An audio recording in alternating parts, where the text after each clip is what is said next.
वृंदावन विहारी लाल की जय। राधा रानी की जय। श्री गुरुदेव भगवान की जय। श्री राधे राधे। भक्ति प्रश्नोत्तरी कार्यक्रम प्रारंभ किया जा रहा है। आइए हम भक्ति संबंधित प्रश्नों को श्रवण करें। श्री राधे राधे गुरु जी, आपके श्री चरणों में कोटि कोटि दंडवत प्रणाम। प्रश्न है, माला में 108 मन के ही क्यों होते हैं, इससे कम या ज्यादा क्यों नहीं? राधे राधे। ये वैद्य पे हम बता चुके हैं, लेकिन फिर से बता दे रहे हैं। ये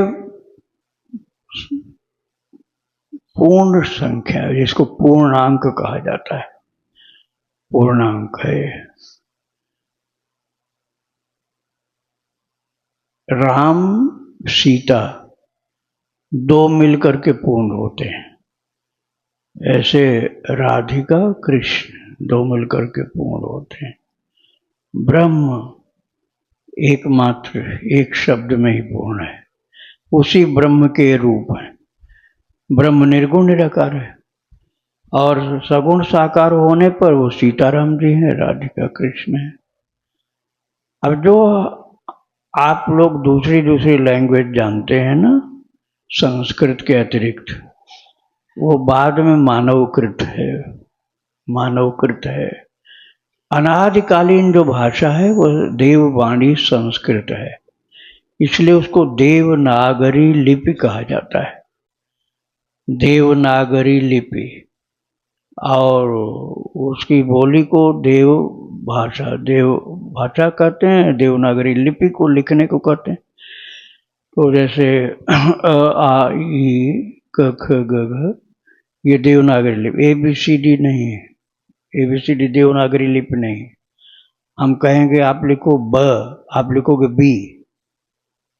हम कहेंगे बी नहीं लिखना, ब लिखना, आप लिख ही नहीं सकते हो। आपके पास ब नाम का कोई अक्षर इंग्लिश में नहीं है, बी ही तो है। हम बोल रहे हैं लिखो बी ब, और आप लिखोगे बी। ऐसे ही सब भाषाओं में गड़बड़ है, लेकिन ये देव भाषा है, देवनागरी। तो इसके हर अक्षर में मंत्र होता है। अमंत्रम अक्षरम नास्ति, नास्ति वस्तुम अनौषधम, अयोग्य पुरुषो नास्ति, नास्ति योजक तत्र दुर्लभ। अमंत्रम अक्षरम नास्ति, एक भी अक्षर ऐसा नहीं जो मंत्र न हो। जैसे अकारो रामचंद्र स्यात्, राम जी अक्षराणाम अकारोस्मि, 10वें अध्याय में भगवान ने कहा अक्षराणाम अकारोस्मि, अक्षरों में मैं अ हूं। किसी भी अक्षर में से अ निकाल दो, बोलना मुश्किल पड़ जाएगा। क में अ है, अब हटाओ तो आधा क हो जाएगा। तो ब्रह्म जो है, यदि आप उसकी वैल्यू अल्फाबेटिकल, जो अल्फाबेटिकल मतलब देवनागरी वाला अल्फाबेट, तो उसके आप से उससे निकालिए तो वो 108 निकलेगा। अभी निकाल के देख लीजिए। ब अक्षर जैसे शुरू हुआ, क वर्ग 5 अक्षर हुए ना, क ख ग घ ङ, अंगा नहीं, ङ, क ख ग घ ङ, च छ ज छ ट ठ ड ढ ट ठ। तो ब जो किस में आया, क च ट त प, 5वीं लाइन में आया ना। समझ में आ रहा कि नहीं आ रहा? समझ में नहीं आएगा तो फिर दोबारा हम बताएंगे, क्योंकि अब इसकी वैल्यू आपको निकालनी है तो पूरा समझना पड़ेगा। क वर्ग में 5 अक्षर हुए। हिंदी तो पढ़े हो ना सब लोग, वही हिंदी में वही इंग्लिश उसमें संस्कृत में। तो क वर्ग में 5 हुए, च वर्ग में 5 हुए, त वर्ग में 5 हुए, क च ट वर्ग में, त वर्ग में 20, प वर्ग में 25। समझ में आया कि नहीं आया? समझ में आया कि नहीं आया? जबरदस्ती सब हाँ करने से नहीं होगा काम। क ख ग घ ङ च छ ज ज ञ ट ठ ड ढ ण त थ द ध न। फिर इसके बाद 20 हो गए। अब इसके बाद प फ ब 3 और 20 3 23 हुआ। ठीक हुआ। अब इसके बाद ब्रह्म में ब के बाद र अक्षर आया, ब फिर र, ब्रह्म लिखोगे तो र कौन सी गिनती पर आ रहा है? व्यंजन में आएगा, स्वर में नहीं आ रहा है। अब 5 जो हैं, यदि म तक आप जाइए तो 25 हुआ। अब पूरा हम बोल नहीं रहे हैं, आप क वर्ग, च वर्ग, ट वर्ग, त वर्ग, म वर्ग के आखिरी तक जाएंगे तो 25 हुआ। अब ये कितना हुआ था? ब 23 हुआ था ना, याद रखना, नहीं तो कैलकुलेशन नहीं हो पाएगा। अच्छा, अब आप 25 के बाद पहुंचेंगे, ये र, ब के बाद र आया ना। अभी कितना हुआ? 25 2 27, 27 और 23, ब र 2 में पहुंचे अभी हम। अब इसके बाद ह, ब्रह्म लिखना पड़ेगा तो ब र ह। अब 23 और 27 हुआ है, और 27 23 कितना हुआ? जोड़ लगाओ, है 50 हो गए। अच्छा, अब इसके बाद बचे कितने? ब र ह म, म और ह और म बचे हैं, 2 अक्षर बचे हैं। म में कितने वैल्यू हुई? 25 हुआ, सीधा सीधा है। क वर्ग, च वर्ग, ट वर्ग, त वर्ग, थ और म वर्ग, ठीक, प वर्ग, तो 25 हुआ। समझ में आ रहा है? वैल्यू निकाल रहे हैं, एक का निकालने से आगे का समझ में आ जाएगा आपके। तो इसका हुआ प, ब्रह्म का ब र का मिलाकर 50 हुआ। और अब है का कितना हुआ? ब र ह, फिर आगे म का तो 25 आ रहा है का निकालना हमको। ये र ल व श ख स ह, है मतलब 8 और 25, 25 और 8 जोड़ो, कितना? 33, 33 को 25 से जोड़ दो, 58 और 50 जोड़ दो, 108 हुआ ना। जो हमने कैलकुलेशन किया है वो समझ में आया कि नहीं आया तुम्हारे? आ गया? तो ब्रह्म जो है, ब्रह्मवाचक संख्या है 108, ठीक है, ब्रह्मवाचक संख्या। इसी तरह से सीताराम में आएगा। आप मेहनत करो तो फिर से मैं जोड़ूं, जोड़ने को, मेहनत करने को तो दिमाग लगाना पड़ेगा। राम में कितना हुआ? पहले जोड़ लो, सीधा है, र आ म तो 25 हुआ, और र का वर्ग, च वर्ग, ट वर्ग, त वर्ग, प वर्ग 25, और इसके बाद ये और 2 और जोड़ दो, 25 2 27, तो र का हुआ 27, 27 हुआ ना। अब इसके बाद र के आगे आ लगा है। अब स्वर में जाओ, आ दूसरा है, स्वर अ से शुरू होता है, तो स्वर में हुआ अ के बाद आ, तो कितना हुआ था? 27 हुआ था। 27 में 2 जोड़ दो, र आ, कितना हुआ? 29। अब म जोड़ो, म कितना हुआ?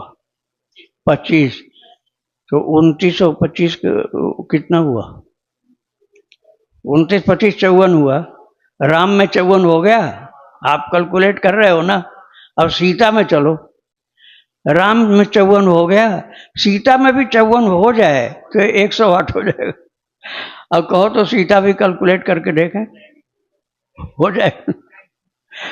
इसमें टाइम बहुत चला, लेकिन जैसे आपने राम में निकाला 54, ऐसे सीता में भी आएगा 54, और ब्रह्म में 108 हमने आपको कैलकुलेट करके दिखा दिया। तो ये ब्रह्मवाचक संख्या है 108, और हम सब ब्रह्म के ही अंश हैं, इसलिए ब्रह्म कहे जाते हैं। परम ब्रह्म के अंश हैं ब्रह्म। तो हम ब्रह्मास्मि इसलिए बोला जाता है, ईश्वर अंश जीव विनाशी, चेतन अमल सहज सुख राशि। तद जो सर्वम खलु इदम ब्रह्म, वेद का सूत्र है, सर्वम खलु इदम ब्रह्म, सब कुछ जो है ब्रह्म ही है। वासुदेव सर्वमिति स महात्मा सुदुर्लभम। तो फिर ये ब्रह्मवाचक संख्या क्या हुआ? 108। इसलिए माला में 108, किसी का बहुत ज्यादा रेस्पेक्ट करना होगा तो 108 श्री महाराज जी। आगे का नंबर सब गड़बड़ है, आगे को मत बोलना 1008, 5000, 10,000, 20,000। 108 पूर्ण ब्रह्म संख्या।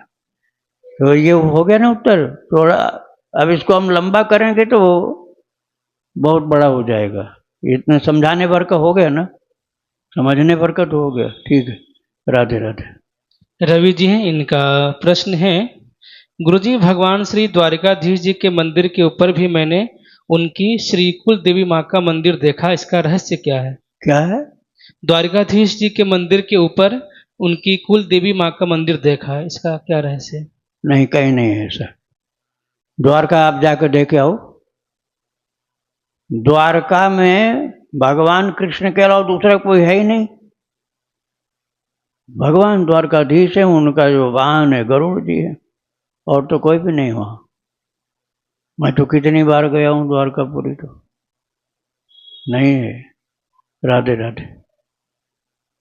दीप्ति शर्मा जी, इनका प्रश्न है, क्या दिव्य द्वारिका में भी प्रेम और माधुर्य लीला होती है? देखो, भगवान की प्रिया हैं और भगवान से प्रेम न करें ऐसा कैसे हो जाएगा? प्रेम तो मुख्य है, लेकिन वहां ऐश्वर्य भी है। ऐश्वर्य के साथ प्रेम है। और वृंदावन में ऐश्वर्य सुसुप्त है। ऐश्वर्य वृंदावन में भी है। दिव्य वृंदावन का आप दर्शन करेंगे तो आंख ठहर नहीं सकती है, ऐसी दिव्यताएं हैं। लेकिन वो सुसुप्त हैं, गुप्त हैं, लुप्त हैं। और प्रेम प्रकट है। वृंदावन में प्रेम प्रकट है, ऐश्वर्य छिपा हुआ। और द्वारकापुरी में प्रेम से ज्यादा ऐश्वर्य प्रकट है। प्रेम भी है, लेकिन वो कम प्रकट होता है, ऐश्वर्य ज्यादा प्रकट होता है। और ये भगवान तो वही है, जो कृष्ण है वही कृष्ण वहां है। बिना बात के विवाद से कोई फायदा नहीं है। भगवान वही है, भगवान की प्रिया वही है। सीता जी के ही दो रूप हैं। सीता जी की एक रूप राधा रानी, एक रूप रुक्मिणी रानी। वही सीताराम, वही राधे श्याम, वही रुक्मिणी और भगवान द्वारकाधीश। श्री राधे राधे। निशा जी हैं, इनका प्रश्न है, गुरुदेव मैंने अभी तक कोई गुरु मंत्र नहीं लिया है, और जब से मैंने जगत गुरु श्री कृपालु जी महाराज को सुना है तब से उन्हें ही गुरु के रूप में मैं मानती हूँ। पर क्या गुरु मंत्र लेना जरूरी है? क्योंकि महाराज जी तो परम धाम सिधार चुके हैं और उनकी कोई गुरु शिष्य पद्धति नहीं है। कृपया मेरे इस दुविधा को निवारण करें। देखो, यदि आपको दीक्षा लेनी है तो आप या तो राधेश्याम 1,00,000 लिखिए या सीताराम 1,00,000 लिखिए। यहाँ दीक्षा लेनी है आश्रम, भक्ति आश्रम में, तब। और भक्त चरितावली रोजाना भक्ति आश्रम के चैनल से सुननी है, तो आपको यहाँ दीक्षा मिल जाएगी। अब दूसरी जगह कहीं दीक्षा लेने का भाव आपका है तो वहाँ के नियम को आपको वहीं जाने पर पता चलेगा। इनका गुरु जी अभी कोई भाव नहीं है, ये तो कृपालु जी के गुरु मानती हैं। ये कह रही वो तो है नहीं अब शरीर से, तो क्या उनका मान लेने से हो जाएगा या फिर हमें दीक्षा लेनी ही पड़ेगी? नहीं, मंत्र की दीक्षा तो लेनी पड़ती है। मानने से आपको श्रद्धा, ठीक है, श्रद्धा आपकी सही रहेगी, लेकिन आपको जपना है मंत्र तो दीक्षा में लेना पड़ता है मंत्र को।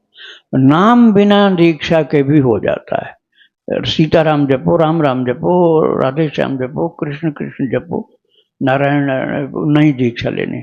अब आपको मंत्र जपना है तो दीक्षा लेना पड़ेगा आपको। राधे राधे। वासु जी हैं, इनका प्रश्न है, गुरुदेव मैं नया साधक हूं तो एकांत में बैठकर भजन करने की हिम्मत बिल्कुल नहीं होती है, लेकिन संपूर्ण श्रीहित 84 जी याद है, तो अभी उसका चलते फिरते, पढ़ाई करते, शौच स्नान के समय भी मानसिक श्रवण करता रहता हूं। तो कब तक इतना अध्यात्म बल इकट्ठा हो जाएगा कि एकांत में केवल भजन करने की हिम्मत आ जाएगी? क्योंकि अभी इतनी मानसिक स्थिरता नहीं है कि 5 मिनट भी मैं शांति से भगवत चिंतन करने नहीं बैठ सकता हूँ। चिंतन नहीं बने तो नाम तो जप कर सकते हो। राम राम राम राम राम राम राम राम, नहीं तो सीताराम सीताराम सीताराम सीताराम सीताराम, हरे राम राम राम हरे हरे, हरे कृष्ण कृष्ण कृष्ण हरे हरे। श्री इस्कॉन वाले प्रभुपाद जी ने यही पकड़ लिया, महामंत्र जो है। अब आप एक के परायण तो होना पड़ेगा, भगवान का एक नाम कोई आपको जीवन का आधार बनाना पड़ेगा, नाम का आश्रय तो लेना पड़ेगा। चिंतन करते हो बहुत अच्छा है, लेकिन चिंतन के साथ नाम जप भी करो। चिंतन करना, स्मरण करना, इसमें नाम जप को मिला दो तो साधना पूर्ण हो जाएगी। चरित्र जो सुना जाता है भक्तों का, संतों का, वो श्रद्धा को, विश्वास को, भाव को पुष्ट करने के लिए होता है। श्री राधे राधे। सुमन जी, इनका प्रश्न है, अभी 20 दिन पहले माता जी का देहावसान हो गया है। उन्होंने बहुत नाम जप किया, चारों धाम यात्रा, कुंभ स्नान सब किया। कई बार ब्रज में आई। रात को स्वप्न में मैंने उन्हें एक मंदिर में खड़े देखा। उन्होंने जल मांगा, मैंने दिया। लगा कि वे सूर्य या शिव को अर्पण करना चाह रही थी। गुरुदेव, इस स्वप्न का क्या अर्थ है? मुझे उनके निमित्त क्या करना चाहिए? उनके लिए 24 घंटे का नाम संकीर्तन करवाओ। नाम संकीर्तन करने वालों को दक्षिणा भी देना। नशा वाले को मत बुलाना नाम संकीर्तन में। तंबाकू, बीड़ी, सिगरेट और भयंकर जो नशा है, गांजा, भांग, अफीम, शराब, ये सब की चीज तमोगुणी होती है। और नाम संकीर्तन सात्विक चीज है, इसलिए ऐसे खान पान वालों को उसमें सम्मिलित मत करना।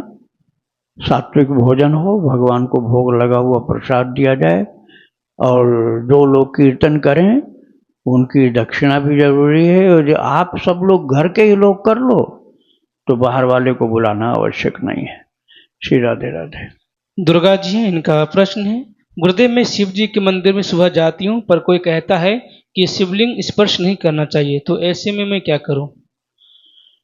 देखो, ऐसा नहीं है कि शिव जी को स्पर्श नहीं करना। यदि ऐसा होगा तो तिलक कैसे लगाओगे आप, माला कैसे पहनाओगे, उनकी पूजा करोगे। अब आपको कहीं मंदिर में रोक टोक लग रही है, अपने घर में करो। किसी मंदिर में, सार्वजनिक मंदिर में कोई होंगे जो बाधा डाल रहे हैं, तो आप अपने घर में कर लो, वहां तो कोई नहीं रोकने आएगा। अशुद्ध अवस्था में स्पर्श वर्जित होता है, लेकिन शरीर अशुद्ध नहीं है तो स्पर्श वर्जित नहीं होता है। राधे राधे। विवाह जी हैं, इनका प्रश्न है, महाराज जी, मैं पहले शिव जी की पूजा किया करती थी, पर इनकी कृपा से अभी वैष्णव हूँ और हरिवंश संप्रदाय से दीक्षित भी हूँ। पहले मुझे भूत के बारे में जानना सुनना अच्छा लगता था।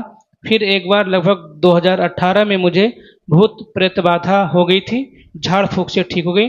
फिर मैं उनके बारे में सुनना और जानकारी लेना बंद कर दिया। वैसे तो अभी गुरुदेव भगवान की आज्ञा से मोबाइल में ज़्यादा समय सत्संग और भक्तों की कथा सुनने में मन को लगाती हूँ, पर अभी भी कभी कभी मेरा मन भूतों के बारे में सुनने और जानने को करता है। तो ये क्या है, मुझे समझ में नहीं आता है। कुछ पिछले जन्म का है संबंध आपका, लेकिन ये संबंध अब भुलाने से ही अच्छा है। तमोगुणी साधना में भूत प्रेत की प्रमुखता होती है, लेकिन जब सात्विक पूजा भक्ति करोगे तो वहां भूत प्रेत की बात समाप्त हो जाती है। भूत प्रेत भाग जाते हैं ऐसी जगह पर जहां भगवान का नाम कीर्तन होगा, वहां भूत प्रेत का प्रवेश नहीं होता है। और यदि वो भक्त होगा तो वो प्रेत आ सकता है। जैसे धुंधुकारी जी थे, धुंधुकारी प्रेत ही तो था। कथा सुनने के लिए 7 दिन बैठा वो, उसको नहीं भगाया गया। तो ये जो उसका लक्ष्य होगा कि हमें भगवान का भक्त बनना है, तो आ सकता है। उसके बैठने के लिए अलग से आसन देना चाहिए। और ये जो तमोगुणी ही तमोगुणी है, सबको मारने, काटने, सताने, खाने वाला, तो वहां नहीं टिक सकता। वहां हनुमान जी भगा देंगे, वो कीर्तन में उसको नहीं आने देंगे। तो आप सात्विक भोजन, सात्विक देवता, सात्विक मंत्र, सात्विक जीवन जियो तो भक्त बन जाओगे। और अशुद्ध, अपवित्र, तमोगुणी वाला सब काम होगा तो भक्त नहीं बन सकते। फिर तो भूत प्रेत का ही एरिया रहेगा बना। राधे राधे। अंकुर जी हैं, इनका प्रश्न है, गुरुदेव, निकुंज उपासना में कुछ संप्रदाय में श्यामा शाम की अष्टयाम सेवा बताते हैं, परंतु आजकल के भागदौड़ के जीवन में हम किस प्रकार से अष्टयाम सेवा को सुलभ प्रकार से कर सकते हैं? अष्टयाम का मतलब होता है 24 घंटा। पुराने शब्दों में घंटा नहीं था, मिनट सेकंड नहीं होता था, वही पैमाना था पुराने जमाने में, प्रहर, घटिका, पल, और इस प्रकार के जो याम, याम मतलब प्रहर होता है, तो अष्टयाम मतलब अष्ट प्रहर। तो अष्ट प्रहर हुआ तो उसका मतलब हुआ 24 घंटे। 24 घंटे भगवान क्या करते हैं, क्या सेवा की जाती है, वही है अष्टयाम सेवा। जैसे आपने उनको सुला दिया रात में, वहां से शुरू करो, भगवान को सुला दिया, अब भगवान सो रहे हैं, पंखा ऊपर, अब तो बिजली के पंखे की व्यवस्था है ही। पुराने जमाने में खींचने वाला पंखा हुआ करता था, डोरी लगी रहती थी, लोग खींचते रहते थे, हवा भगवान को लग रही, एक सेवा वही हो गई, रात भर करते रहो।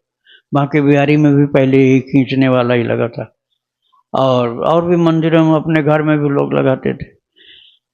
रात की ये सेवा हो गई, और सुबह जगाने की सेवा, स्नान कराना और कुछ खिलाना पिलाना, कुछ उनको गीत सुनाना, और इसके बाद में श्रृंगार करना, आरती करना, मंगला आरती, श्रृंगार आरती, भोग की आरती। फिर उसके बाद दोपहर तक कुछ कीर्तन भजन चलता रहे, उसके बाद विश्राम। फिर 4 बजे उत्थापन होगा, आरती होगी उत्थापन की। और यदि आप गोचारण वाला भाव रखते हो तो लखटी उनको छोटी सी ला करके दो, उनके आकार के अनुसार, थोड़ा सा उनको घुमा फिरा भी दो गौचारण के लिए, तो ये गौचारण हो गया।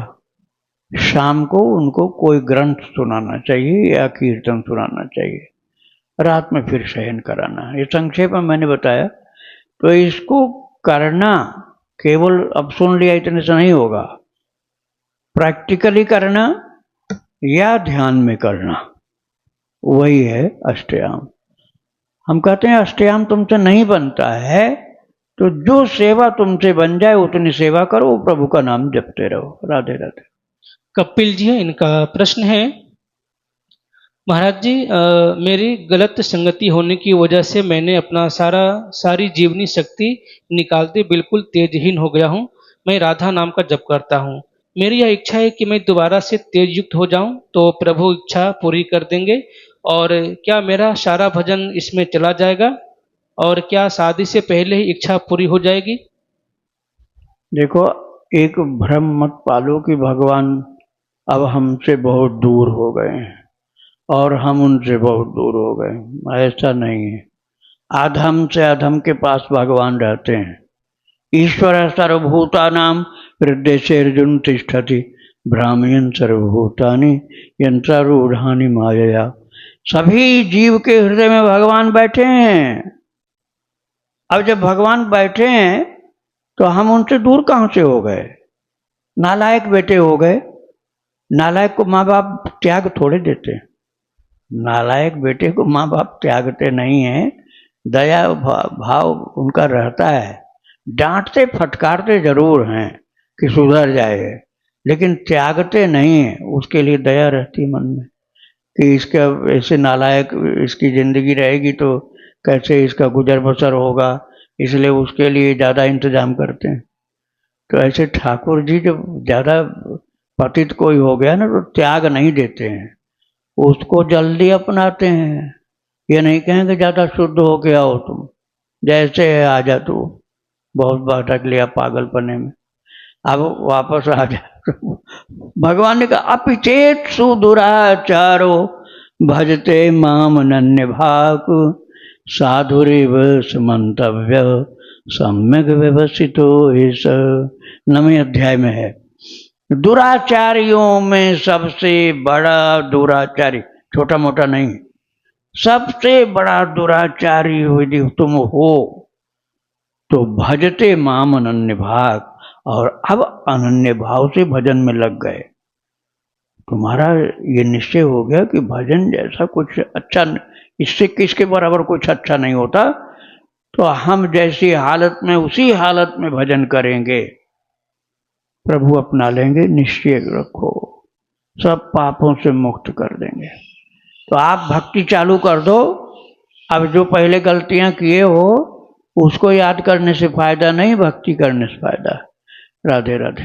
इनका दूसरा प्रश्न है, गुरुदेव पाप खत्म नाम जप से जल्दी होते हैं या मंत्र जप से? अभी तक दीक्षा नहीं लिया हूँ, नाम जप करता हूँ।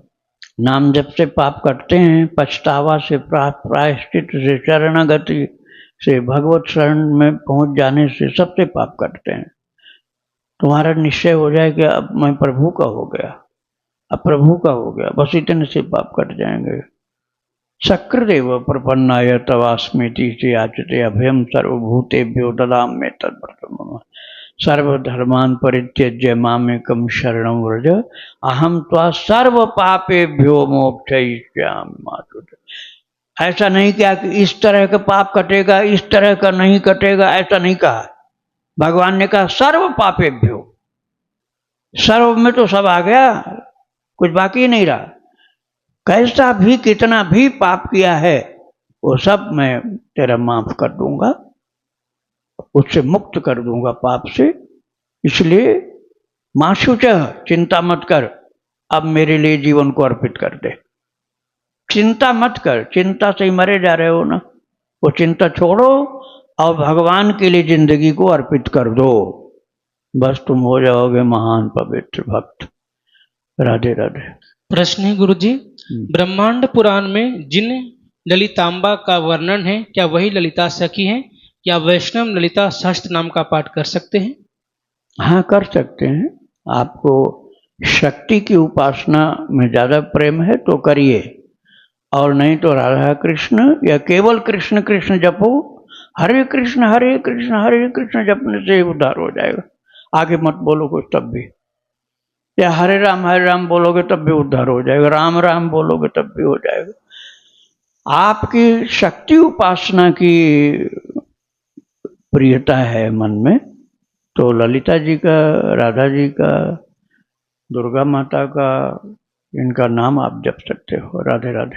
गुरु जी, इनका एक प्रश्न भी था कि ब्रह्मांड पुराण में जिन ललितांबा का वर्णन है वही ललिता सखी है? नहीं, वो ललिता देवी हैं, एक दुर्गा की एक स्वरूप है, वो दुर्गा माता के स्वरूप है। राधे राधे। इनका दूसरा प्रश्न है, किसी भी ग्रंथ का पाठ करने के क्या नियम है? हम विनय पत्रिका जी का पाठ करना चाहते हैं, कृपया मार्गदर्शन करें। विनय पत्रिका जी के 108 बार पाठ करना चाहते हैं, कोई लौकिक कामना नहीं है, बस चित्त शुद्धि, इष्ट में प्रेम हो, ऐसी भावना से हम करना चाहते हैं, तो इसके क्या नियम है? नियम यही है कि सुबह स्नान करके जल्दी उठो, लेकिन ऐसा नहीं कि सूर्योदय के बाद उठ रहे हो।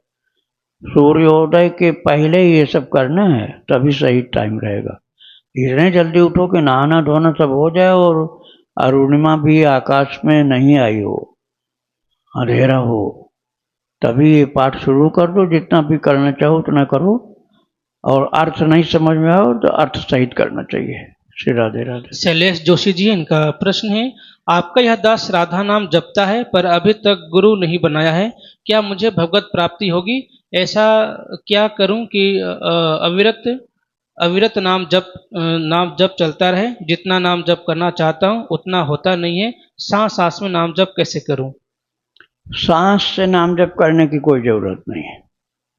सांस से नाम जप करना योगी के लिए होता है।